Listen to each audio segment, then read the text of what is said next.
Kamala Harris has accused U.S. President Donald Trump of being pulled into a war by Israeli Prime Minister Benjamin Netanyahu, saying he had started a conflict that the American people do not want and had put U.S. troops in harm's way. She made the remarks at a Democratic Party fundraiser in Detroit following her loss in the 2024 presidential election. Netanyahu has rejected the claim, stating that no one can tell President Trump what to do.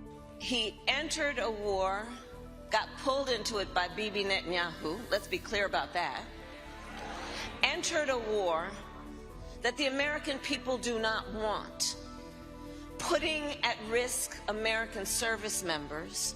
That is that Israel somehow dragged the U.S. into a conflict with Iran. Does anyone really think that someone can tell President Trump what to do? Come on.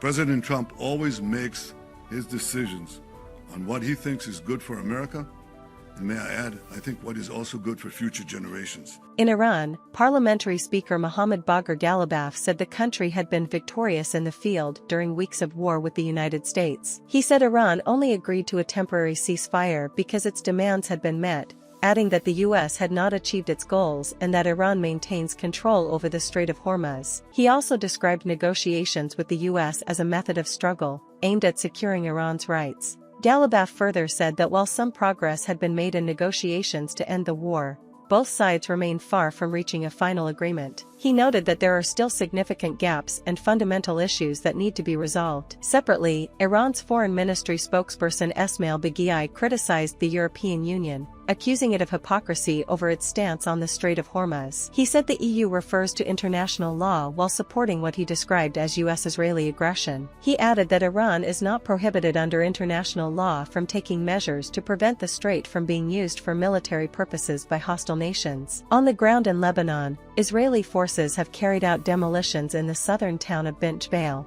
as well as in other border areas where troops remain deployed, according to Lebanese state media. The town had previously witnessed intense fighting with Hezbollah before a 10-day truce was agreed. Iran has reported that 3,468 people have been killed in the war with the United States and Israel, according to its state-run Foundation of Martyrs and Veterans Affairs. The figures could not be independently verified due to reporting restrictions. Qatar has condemned an attack on the United Nations peacekeeping mission in southern Lebanon that killed a French soldier and injured several others. It described the attack as a serious violation of international humanitarian law and called for an urgent investigation and accountability. Ghalibaf also criticized the U.S. naval blockade of the Strait of Hormuz, calling it a clumsy and ignorant decision. He described a tense standoff during negotiations in Islamabad, where Iran warned it would act if a U.S. minesweeper advanced further. He said the U.S. vessel eventually turned back. Hezbollah leader Naim Qassem said fighters would remain in the field and respond to any Israeli violations, stressing that the ceasefire cannot be one-sided and must be respected by both sides. Meanwhile, Iran's Revolutionary Guard Navy warned that any vessel approaching the Strait of Hormuz would be considered cooperating with the enemy and could be targeted, urging ships to follow official Iranian guidance. Amid the conflict,